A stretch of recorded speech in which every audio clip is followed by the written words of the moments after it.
interview more than 120 people working in the parks.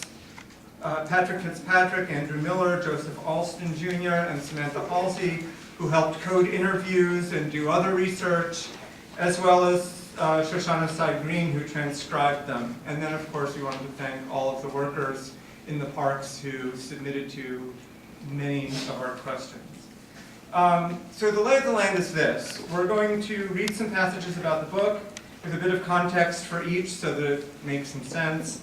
And then we're going to have some comments from Sanford Schram, a professor of political science at Hunter, and Cindi Katz, professor of geography at the CUNY Graduate Center. And then we'll respond to their comments a little bit, and we'll open it up and for questions and conversation, and then we'll eat and drink more. And of course, you also see that the book is on sale if you're interested.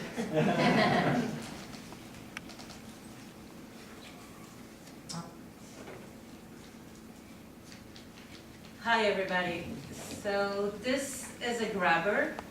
It's used to pick up trash. At the same time, in the same park in New York City, you would find this tool in the hands of a park employee, a conservancy employee, a volunteer, a job training participant, a community sentencee. This is what this book is about, what it tries to put to light and to explain. Who cleans this park? It's a small question with a big answer. Who cleans your park? For New Yorker, if they bother to think about it, the answer to the question, who cleans your park, would be complex. It might be welfare-to-work trainees, volunteers, unionized city workers working within or outside their job description, summer use workers, workers for private non-profit park conservancies, staff of companies working under contract, and people sentenced to community service. Immediately, this answer suggests something important about a larger set of social relationships, namely that public services are no longer necessarily provided primarily by public workers. Moreover, in spite of the sound and fury about bloated public sector unions and their distended pay and benefit packages, a great amount of public service work is being done either for free or at lower cost due to the reorganization of the public workplace. This book is an investigation of the conditions under which New York City's parks are maintained, of changing labor relations and contract of the park's cleaners, and of their relations at the workplace with each other. It argues that we cannot understand this unless we also try to understand the ways in which the city's institutions have changed, with the Parks Department sometimes at the avant-garde. We must also, in turn, comprehend how and why even more encompassing changes in urban political economy shape these institutional changes. Thus, this book is based on a bet, namely that by looking at who cleans the park in New York City, we can enter, even provoke, a larger conversation about life in contemporary cities, and New York City in particular. So we approached park through what we call a Google Earth approach, through 3 levels. Here, you look at park with garbage bags and you wonder who takes care of them. Then you zoom out and you see the park in its neighborhood with a school next to it. And then you zoom out again, and it is part of a wider system of parks in the city. Those different levels shows different aspects of the issue we studies. None is more real than the other, and each is necessary to fully understand what's going on. This Google Earth approach is also how we structure the book. One part focused on the level of the workplace, then one on the organizations, and the last one, the urban political economy larger scale. Before getting more deeply into each part of the book, let me add a little note on why and how we conducted that research project together. We met, John and I, through sociologist Nicole Marwell, and we'll never thank her enough for that. When I told her about my research question for studying volunteering and civic service in France and in the United States, I told her that my question was, what if we look at volunteering not only as civic engagement, but as work? What do we see? What do we see about civic engagement in the volunteer world, but also what do we see about work and its transformation? She immediately recommended that I read John Krinsky, PhD on warfare. He has the same obsession you have, she said. Just on the opposite research object, workfare, when I was studying volunteering. So I followed Nicole's advice. I read John's PhD, and that's where the projects come from. From the fact that in New York City parks, at the workplace, you would find John's invisible workfare workers, my invisible volunteer labor, next to more traditional but diverse types of work contracts. And we thought that was worth a study. So we got into this project. We got into this project with different backgrounds, different expertise, but also different identities that became resources for the fieldwork. We were a woman and a man studying a pretty sexually segmented workforce.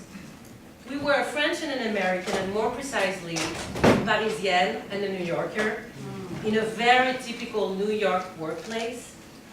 In many ways, we were able to take both the perspective of the insider and the outsider, and to alternate them. But we were the insider and the outsider in a dialectic way. For instance, John was more of an outsider, sorry. John was more of an outsider than I was when we were conducting interviews with New York Parks volunteers. I've interviewed so many volunteers in the US that sometimes I feel I could almost finish their sentence. But he was able to think to me in French, to pass me a message when we were doing participant observation cleaning a park. So we were a binational, bi-gender duo composed of one of the most francophile American scholars you could meet, and of a French researcher who has spent a certain amount of time studying and living in the US. That's why I am actually the sesame bagel. He is the pain au raisin. Hearing it and bearing it. Net of the insider and outsider roles we played at the core of the research team, we also found that working together made it easier to deal with some of what we could come to find out in the course of the research. New York City is a city of vast inequality. However much it prides itself on being a tolerant and almost dazzlingly multicultural city, it is also a place that, within just a few miles, contains some of the wealthiest and poorest census tracts in the country. This inequality is not just a matter of income. It is encoded in relations of race, ethnicity, and gender as well. And it is found in frequent reports on sexual harassment of job training participants, or reports that JTPs, who are overwhelmingly African American and Latina women, sometimes trade sexual favors with supervisors in exchange for easier work. In either case, the confluence of poverty, race and ethnicity, and gender inequality can break over an interview like a wave of acid. Sometimes the traces are subtler, but can be encountered in the same day, such as the time that John and Maud did a morning interview with a city park worker, and John did an afternoon interview with a conservancy supporter. The former interview was done in a park house, a squat building in a playground with a small office sandwiched between two bathrooms, and the later in a beautiful parkside apartment. The recordings of the interviews registered the differences starkly. The morning interview contended with the frequent sound of toilet flushing through the pipe that ran over the top of the office, while the afternoon interview was punctuated by the tickle of silver on china as John sipped tea with his interviewee. In the morning, we heard about favoritism, sexual harassment, and the economic hardships of low-level city workers. In the afternoon, the conversation turned to philanthropy and to how thuggy guys from the union were intimidating the workers. Talking through this contrast was a crucial part of her work, both because they are analytically telling and important to the story that unfolds in the following chapters, and because the research posed real emotional ups and downs, outrage, despair, cynicism, and a great deal of humor that are important to process in order to be able to continually expose yourself to difficult-to-hear stories. Throughout our research, we were keenly aware that we were not only observing people cleaning and maintaining New York City's parks. As ethnographers everywhere know, we were also being watched. Having been shut out of volunteering in Central Park, we instead took to watching volunteers and zone gardeners work together from our early field notes. Central Park, Wednesday, September 24th, 2008. We were sitting on a bench near the Harlem Mere since 9 o'clock in the morning. We're watching a volunteer and an employee from the Central Park Conservancy working together, taking the weeds out of the cobblestones around the walk. Yesterday, at the same time, we were doing the same thing in another part of the park near Belvedere Castle and the Turtle Pond.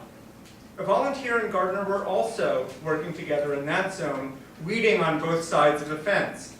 Like the duo we are watching today, they were part of the Zone Assistant Program of the park, volunteers who sign up for 1 or 2 mornings a week to join the zone gardener staff for various non-mechanical tasks.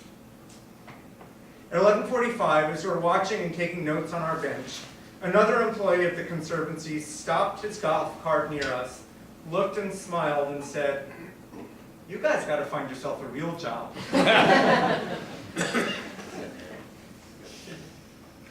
So as we were trying to make sense of what was going on, in the first part of the book, where we're looking sort of at those trash bags in the Google Earth, what we did was we looked at the different workers, different kinds of workers, the work they do, and relations at the workplace. And this is from the chapter on work, and it starts with an epigraph. 2 epigraphs. "This isn't rocket science. We pick up dog shit." Park Supervisor 2, Manhattan. "So it's just housekeeping, all kinds of housekeeping, park cleaning, park keeping then." Alice, a volunteer in Prospect Park. Harlan, the seasoned parks supervisor quoted above, shakes his head and points to the gravelly erosion on the concrete surrounding a flagpole at a Manhattan playground. The concrete, which is carved with animal figures, has been worn away and chipped. "You see this?" Harlan asks. "This is from the snowplow and too much salt in the winter." He then explains that over-salting in order to prevent ice buildup after a snowfall corrodes the concrete. The divot in the concrete, he says, is from a heavy snowplow driven into the playground attached to a pickup truck in order to clear paths for the snow, in the snow. Neither, he tells us, would be necessary if there were enough people to manually shovel snow in the winter, but that's rarely the case since the season for job training participants, who are, when more are assigned to parks, runs from May to November. And neither would be necessary if the department would allow the district to close the playground, which is adjacent to a school, instead of insisting that paths through the snow are cut within hours. So, as we move up these levels of analysis in Google Earth, we come to a part where we're interested in how the new arrangements are justified. And we try to figure out how all of this fits together. Now, this is a picture of a reflective vest worn by welfare recipients in the city's Work Experience Program, or WEP. Recently discontinued by the de Blasio administration, the program and the vests were a symbol of exploitation and humiliation of community workers. The vest in question was at the offices of Community Voices Heard, a poor people's activist organization that fought against WEP for 20 years and was instrumental in its local demise. But when we were in the parks, WEP was ongoing and an important part of how the variegated system of labor took place. sorry. I'm in the wrong place because I need my glasses. The politics of free labor, visibility and invisibility. We have one thing the private companies don't have, free labor.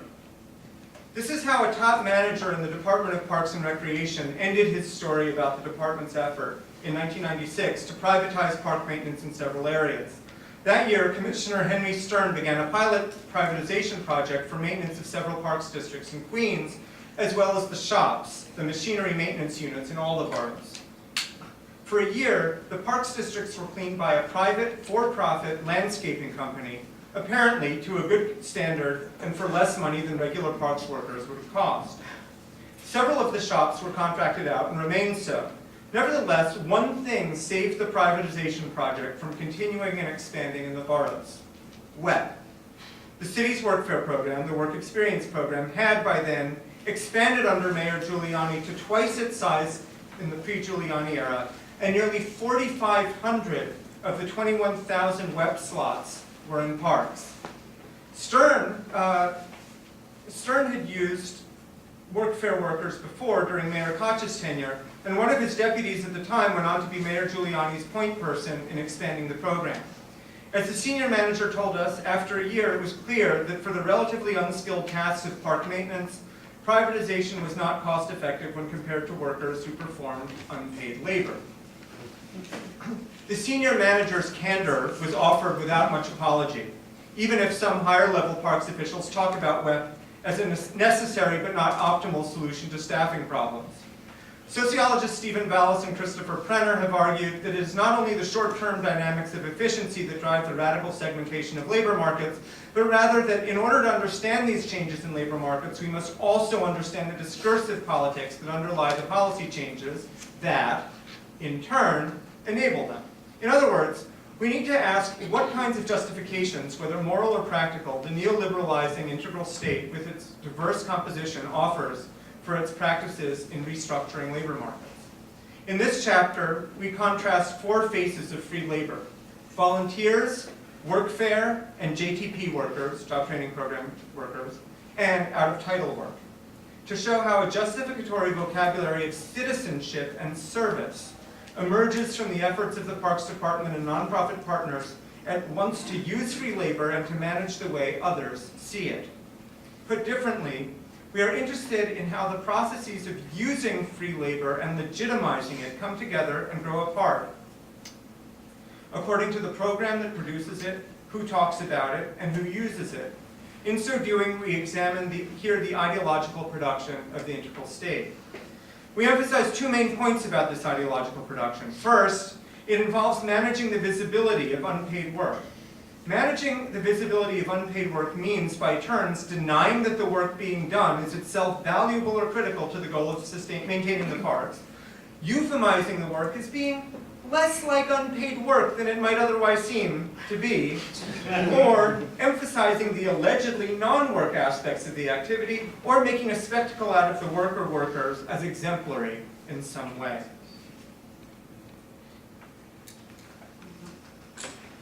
And the contrast with volunteers couldn't be starker. Here we discuss a contrast between the volunteer and a job training program participant in a program that has largely supplanted WEP, but remains problematic in certain regards, which we're happy to talk about later. Marge and Nora. Marge is over 70 years old. As she tells her neighbor, pointing her finger to a building on the outskirts of the park, she lives in one of those beautiful urban castles that overlook the park in one of the wealthiest neighborhoods in the city. Marge is the doyenne of this small group of 20 volunteers who, for the most part, meet up several Saturdays a month at one corner or other of the park to beautify it. Around her neck, she wears a plastic ID with big letters that read "Volunteer" next to her picture and her name. She wears work gear from head to toe and tells me in a rather dry tone that you don't show up for gardening in a pair of sandals. There's a lot of poison ivy, she said, as she points to poisonous plants I have a hard time recognizing.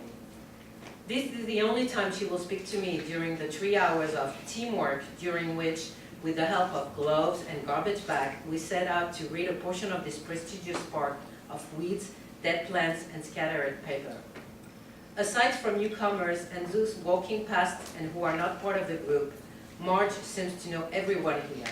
And David, the director of volunteer program at the park, who oversees us all morning long, treat her with consummate respect. Nora is in her 30s and lives alone with her son. She has been in a job training program for a few weeks. Her job is to clean one of the buildings in this Brooklyn park. When she has finished cleaning inside, mainly the public restrooms, she moves outside to continue her work, equipped with a pair of little metal tongs that allow her to grab paper, bottles, and other trash littering the lawns and playgrounds. She says she prefers to walk alone, that she is a loner, and that she has more control over her work this way. She used to be a cashier at Staples, the office supply chain, but then lost her job and went back to welfare, and they sent her here. When I ask her if this is the first time that she has done maintenance work, she replies yes, before adding, yeah, first time, well, I can't really say first time. First time I'm getting paid for it, because I do it at home. I clean at home. I have that down pat. But first time I'm getting paid for it, and first time I'm doing it in a vast area.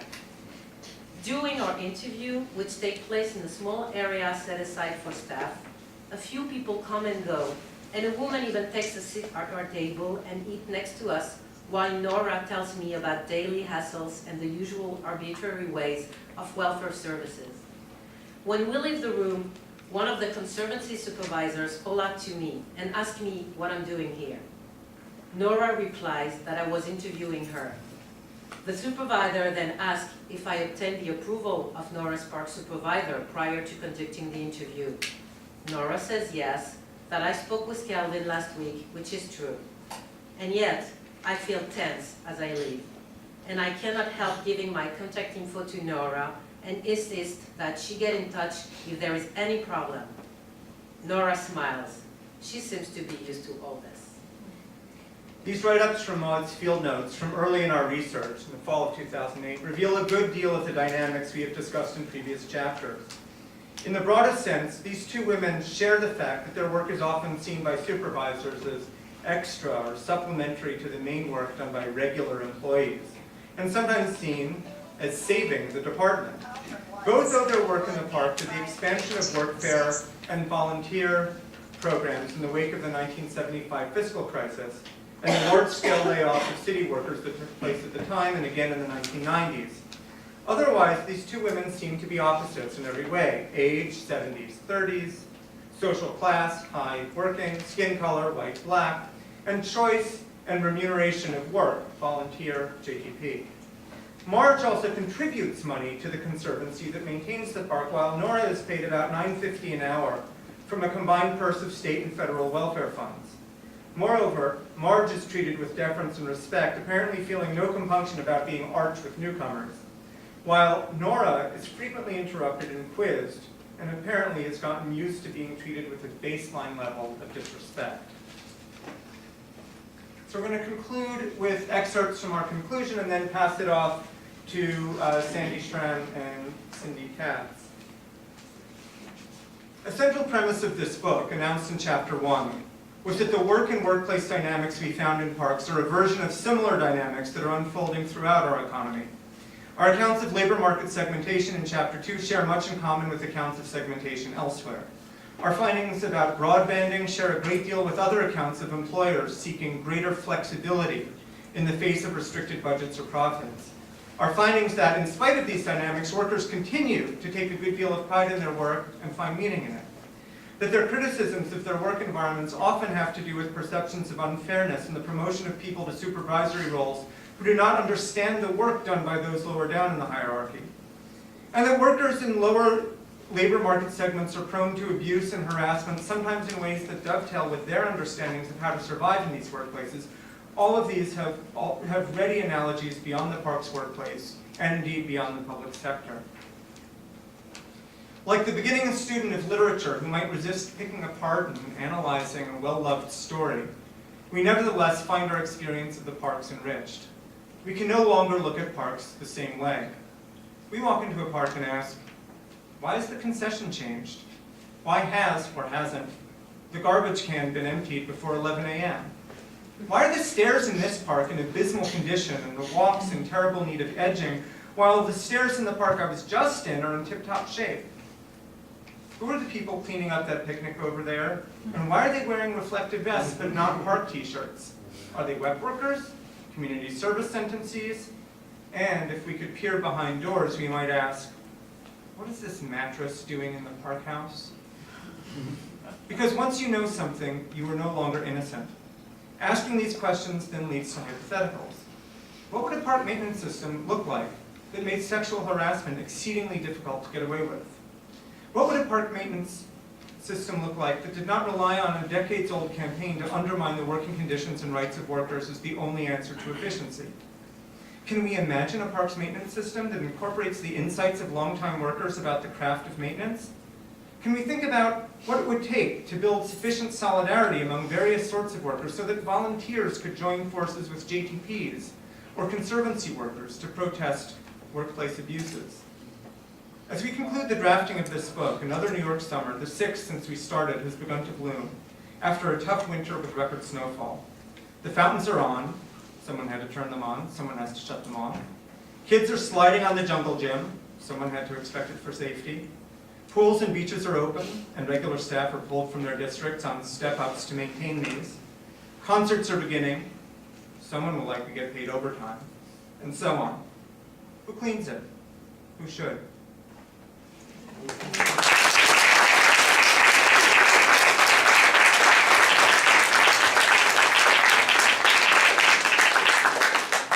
So, turn it over to Sandy.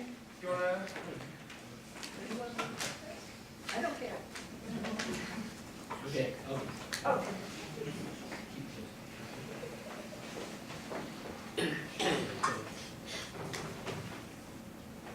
Thanks, John, for that eloquent, gripping analysis. I love this book. So it's lyrical, it's theoretically incisive, it's compelling, and it also ruins my daily walk in Central Park.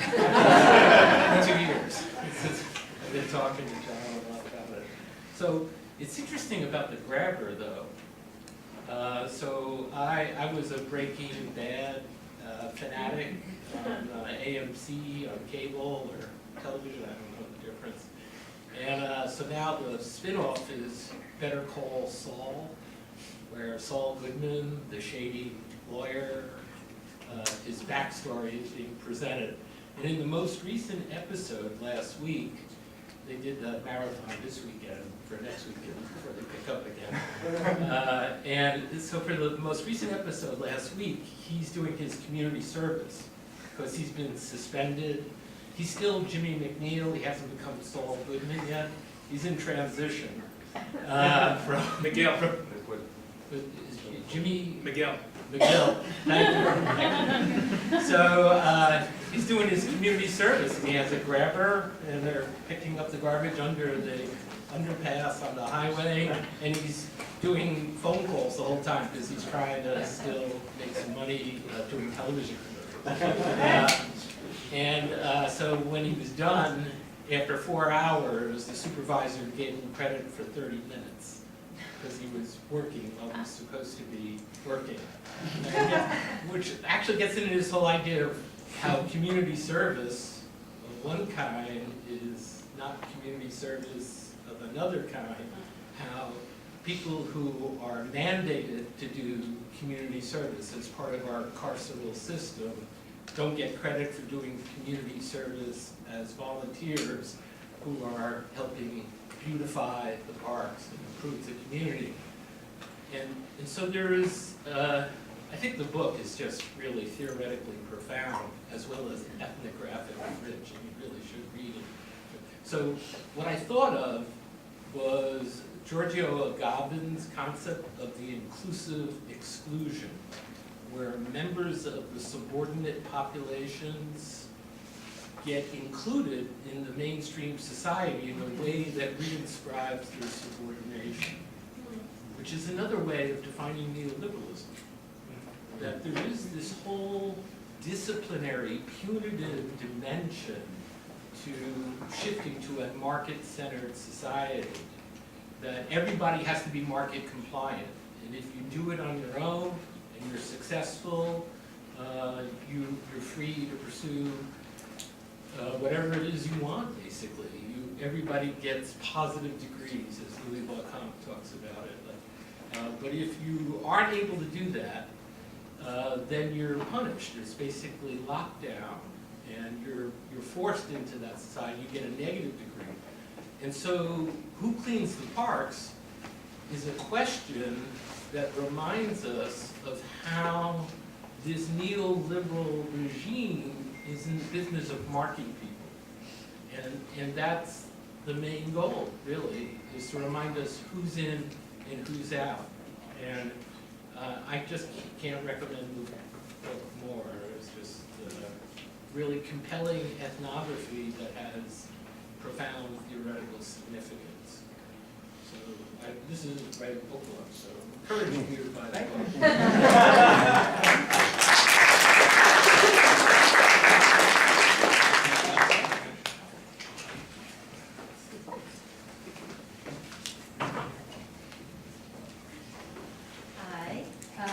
Thank you for asking me to do this. I wasn't so sure when you asked me that I'd thank you. Just that it's another book to read, but it's such a great book, as Sandy said. And one of the things, I think it's in the afterword that he says, people thought that your evidence was hearsay, and thought, ugh, how can we believe that? But it is such carefully constructed, gathered, ethnographic evidence. It's beautiful and compelling. It's unbelievable that somebody would say such a ridiculous thing.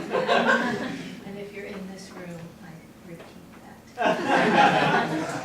So it's really they really give us, and some of the things they read show it, hair-raising ethnographic evidence of the ways neoliberal capitalism works as a regime of governance, as political, economic, social relations, and literally as work.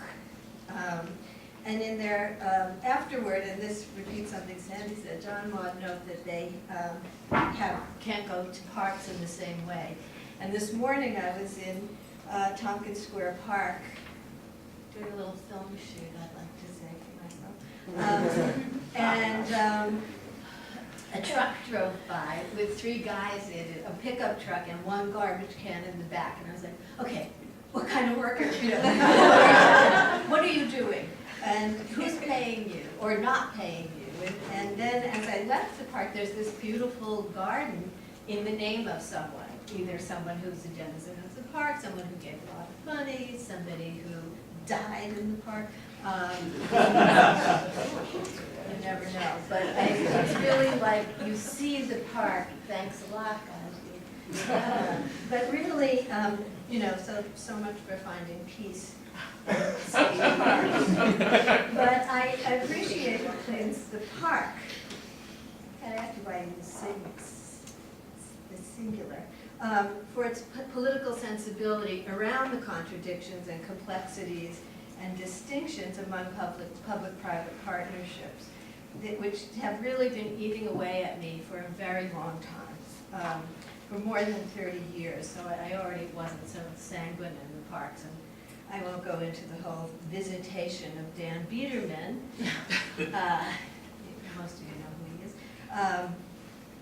Head of the Central Park Conservancy, the Grand Central Partnership, and the Bryant Park Corporation, at least they call it what it is, who came to speak at the Graduate Center when I was a postdoc more than 30 years ago, and said, laid it out completely clearly, and also said the words food cascading into the streets thousands of times in the talk, like the bounty, the beauty, the marketizing of everything. But in any case, nobody in the room said anything, not all kinds of serious political economic senior professors at the Graduate Center. I thought, do you not say anything?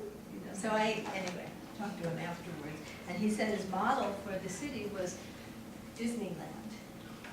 So that's what I said. No, grit. We need a little grit. And he's grit. So that was the end of my relationship with him, except I've written all kinds of things because of that interchange. And this book, you know, goes way beyond that and redeems it, and that is fabulous. Because these public-private partnerships, like Grand Central Partnership, like the Central Park Conservancy, like all the things documented in this book, the Bryant Park Corporation, are vehicles of union busting, of infrastructural negligence in other places that are not the site of the super investation, and of racialized public disinvestment underneath, or really shooting through the kind of beautiful patina of civic responsibility or of philanthropic largesse. When I wanted to go to the demonstration of the bicentennial, let's go back, I'm really dating myself here, when I was 7. My father said, why do you have to throw ink on someone's party dress? So, and I thought, yeah, it's just you have to. And so these partnerships, which do so much good and so much that's valuable, are a party dress for disinvestment and accumulations by dispossession, for union busting. So I think it's important to not be grateful for them only, and certainly this book is a model of not being grateful to them, because it reveals how public-private partnerships, and this is a quote, discipline poor people, regulate the workforce, and fortify the wealthy. And that is what they do. So I want to briefly focus on some of the key points through 3 registers, visible and invisible, which is one of the things you said in this, and in particular unhiding what's made invisible in the neoliberalization of urban governance in New York City, but elsewhere. First, the book makes completely clear that parks are workplaces. We think of them as places of leisure, of recreation, pleasure grounds, places to play, and obviously work and play are always connected, but not necessarily in the way that this book makes clear. Parks are workplaces. The reason they're pleasurable or not is because of all the labor that goes into cleaning them, maintaining them, shoveling the snow, painting those benches, and those are not noticed unless they're neglected.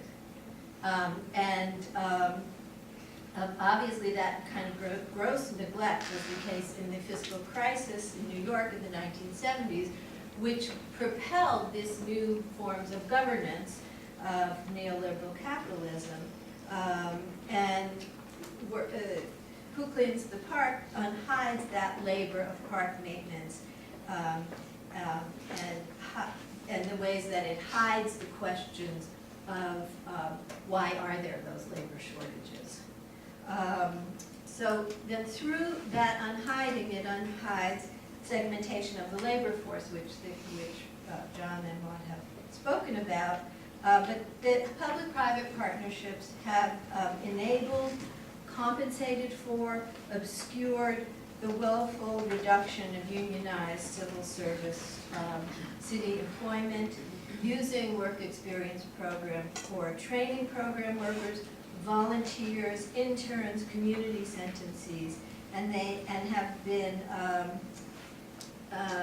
negligent in creating this labor force, in maintaining a real labor force, or have been a hedge in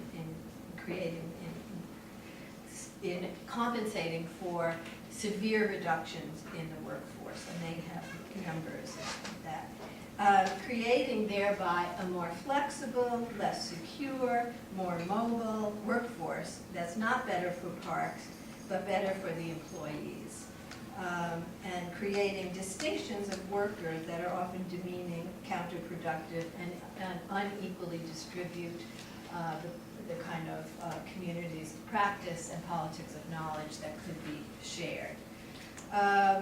Public-private partnerships have not reallocated funds to poorer areas, which is part of their alibi and advertisements for themselves, which are invisible unless you live there. And they claim that by having these private investments, that allows public investment to go elsewhere. But actually it allows public investment to diminish to the point of nothing. And it does not allow more workers to go to the outer boroughs or the crappy parks and playgrounds, but instead shrinks the labor force. And the book is quite clear and compelling on all of that. It actually is a fantasy and an alibi that it accomplishes that, and they have all kinds of statements by conservancy people who say otherwise. And they really don't recognize that people without clout, without power to pressure city council and the government, nothing in those other places gets done. And it's part of what's eaten me away for all these years is a letter to the editor by Ira Milstein that you name all of the people I name. Who at one point said, if, there's nothing wrong with the Central Park Conservancy, if people in other neighborhoods would like to improve their parks, let them raise the funds, as if they weren't suffering from landlord abandonment, rather than tithing themselves to repair a park. It's just kind of grotesque in its party dress, I would just say. So I don't want to take too long, I'll stop on that. I've already pretty much said that the crux of the book is the critical examination of the social relations of production and reproduction under neoliberal capitalism, its racialized, class, gender differences and exploitations. It's in the segmentation of dirty work, in the uniforms that people wear, which label them, and in the kind of forestalling of collegial possibilities by having this kind of severe segmentation. Its anti-union politics come through in many of the quotations. You would think that it was like Stalin in the parks. Like, if they tried, they would do anything. If only. And it's kind of demeaning refusal of the social wage, social safety nets in the punitive way that welfare and public assistance and food stamp recipients have to compensate for their public assistance, which is actually amounts to the return of slave labor, and it's kind of paternalism. That training program, which is 6 months of work for a trainee when there is no job at the end, is just a temporary work program. So there's just, it's kind of this fictitious title that you're being trained for something. I have a little more. I know, I told him not to give us so much time. Imagine if I didn't.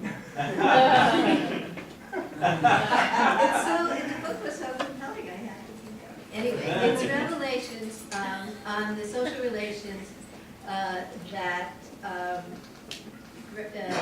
Geraldine Pratt and Troy Rosner have called the global and the intimate, what they're calling the Google Map approach. Is another, the third compelling kind of contribution of the book, how federal welfare policy produced work experience program, changes in park staffing, and alters public assistance recipients' life, and that the work that is done by them enables other people to enjoy the park and imagine that everything is just fine in the city and in the labor force, or how the global recession implodes in New York City neighborhoods and is modulated by these new labor relations, such as those revealed in the book, and how then the everyday work of these people alters city politics and recovery, etc. But also it enables potentially irreversible changes in the labor force and in labor relations. And it's not clear that how we return from the state of affairs now. And then I just want to conclude in saying that it's not just in the parks that we're seeing this, and you allude to this at the end, and maybe this is something good for discussion, but this is of a piece with charter schools, you know, with schooling, with all kinds of privatized public arenas. And so we have charter schools, we have Teach for America, which is a form of letting inexperienced people subsidize the labor force. And I found out while eating, I have to make a brief commercial. John made all the food. You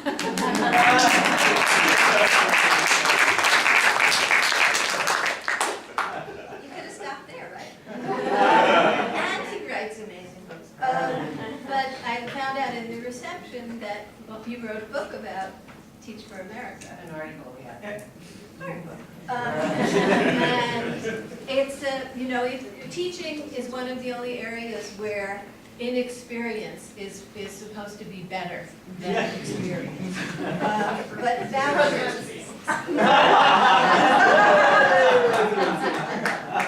it's not better. But I know. Yes. Yes. We're not. And where there's lotteries, and these are of a piece with what we're seeing in the parks and in the public partnerships.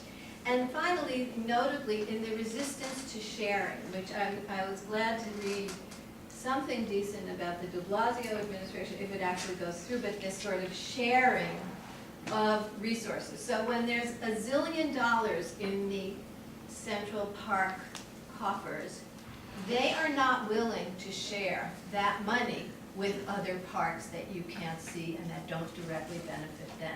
Not even like 10%.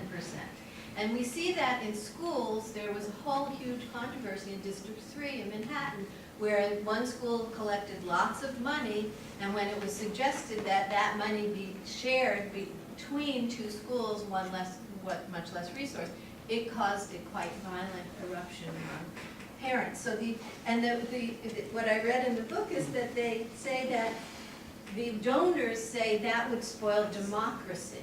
I mean, it's democratic that if we give the money, we get to say where it's spent, rather than its sovereignty of a certain kind. So that sort of venal response, and this is the beginning of why I can't stand these things, is that when the Central Park Conservancy was getting started, I was working on a playground improvement project in 2 public schools in Harlem, and we were trying desperately to have gardens for the kids, just raised bed gardens.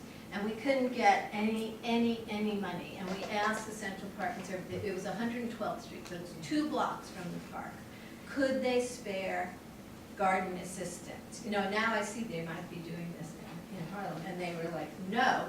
And at that time, my colleague and partner in this research was in their offices where they were turning down 1 million tulip bulbs because they had too many. And tulip bulbs are $1 each at the time. So they turned down $1 million, but they would not share that. They wouldn't say to that person, how about a raised bed in a public school in Harlem? And that sort of thing is what the book really writes large. So thank you. Thank you.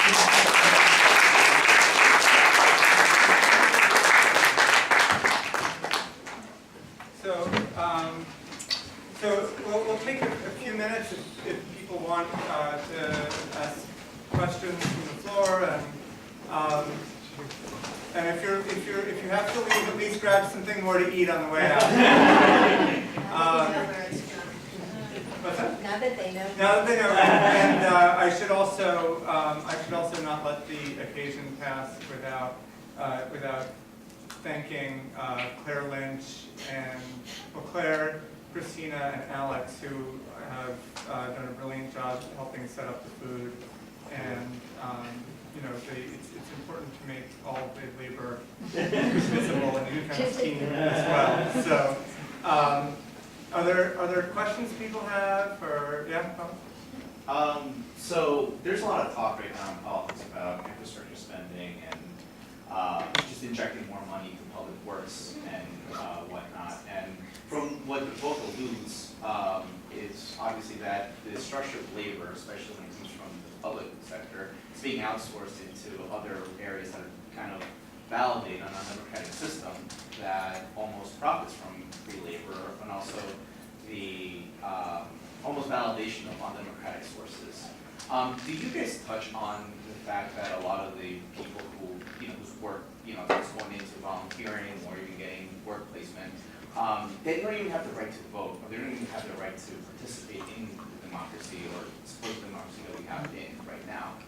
Many of the people who work for WEF, many of the people that volunteer have previous criminal records, in some cases even low-level records. Some of them were even caught or police in parks, which is ironic because they end up working in parks. Do you guys touch on the fact that it is almost kind of like a source of outsourcing undemocratic labor as well? We actually don't talk about voting at all, and the way that the workers, different groups of workers may or may not have access to the vote. I mean, part of it is that that's not what we were asking about, and a great deal of what we write about is actually comes right out of these 120 plus interviews. It's a great question though, and it would be worth following up with 120. No, but it really would be in a way, because that is a dimension that's that we hadn't thought about. Although it could contribute to the dimension that we study, which Sure. is how this free labor is linked to citizenship, Right. to a rhetoric on one side. The free labor of the volunteer is showing that he's a good citizen, whereas the free labor of the web worker is to demonstrate that he can be a citizen. So it's a different link to citizenship on the social hierarchy. And maybe